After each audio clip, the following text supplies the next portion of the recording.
Friends, elections are important to democracy.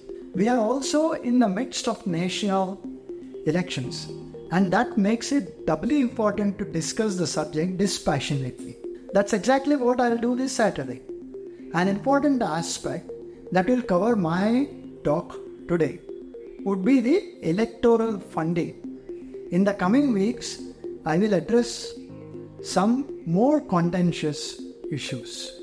Friends, if elections are fought on money power, that would be a mockery of the people's faith. Conduct of elections are expensive. Hence, politicians have to depend on electoral donations. Where will they get the money from? Research suggests that a direct correlation exists between electoral spending and electoral success. Would then the people funding elections influence the government's functions? In the past, lack of transparency in funding made the elections look suspect.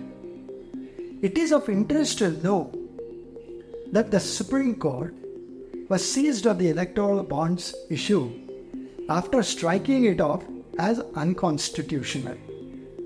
It is even more gratifying to know that the Honorable Supreme Court gave time to SBI, the State Bank of India, time till March 12th, and not June 30th as sought for, and to ECI to put up the same on their website in public domain by March 15th.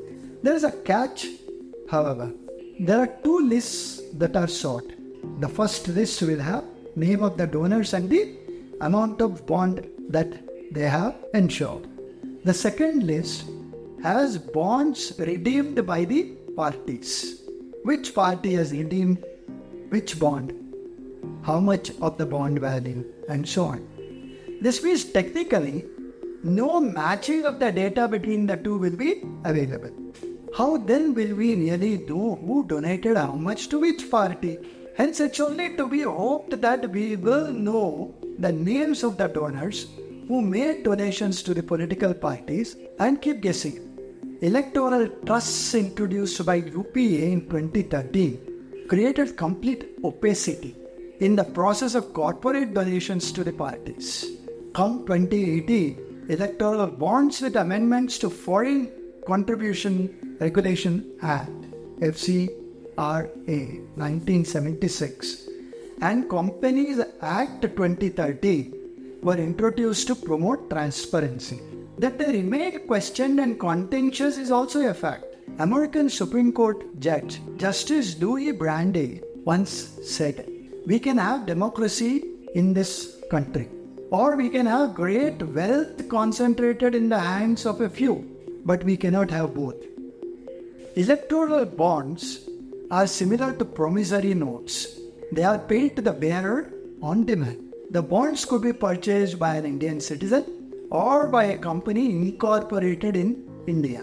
Political parties registered under Section 29A of the Representation of the People's Act 1951 and if have scored not less than 1% of votes polled in the previous general election would be eligible to receive such electoral bonds. Further, encashment would only be through a bank account in an authorized bank. The NGO, Association for Democratic Rights, had filed a PIL in 2017 alleging that such funding to the political parties is not transparent and could also come from foreign and illicit sources, which then may corrupt or even subvert democracy. They are again in the Supreme Court with another PIL, this time to expedite the revealing of names of the donors by the SBI.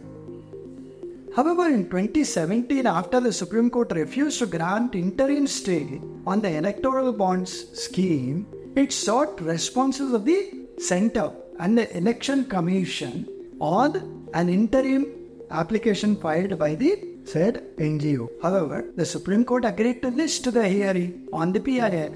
That be as it may, electoral bonds were purchased throughout the past few years, sometimes by shell companies, sometimes allegedly for return of favors, and so on. According to data presented in the Lok Sabha during the just concluded budget session, Minister of State in the Finance Ministry had said the total value of the electoral bonds purchased from the State Bank of India is about 16,518 crores of rupees in 30 different tranches.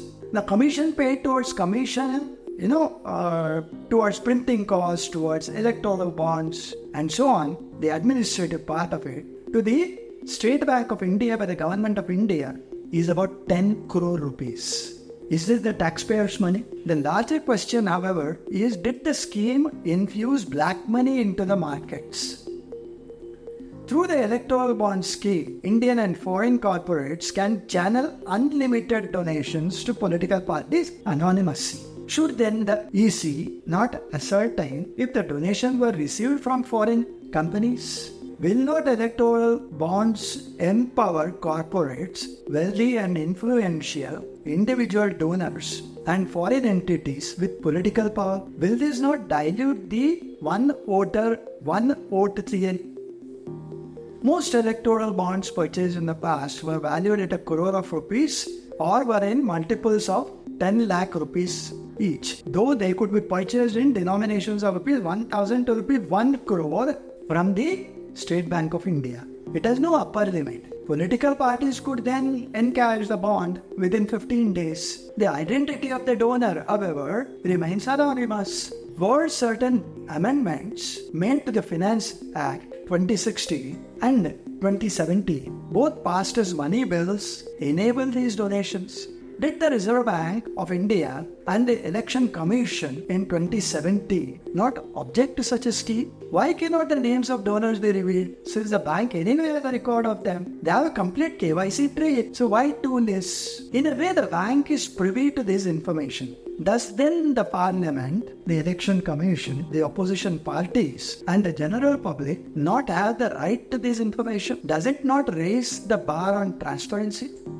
Two important questions seek answers. Do such donations only favor the political party in power? And if only corporates donate to such causes, since they may later stand to gain, maybe getting away with only a wink? But then, on another note, why should anyone object at all when all such donations require donors to donate through a verified KYC account which has an audit trail?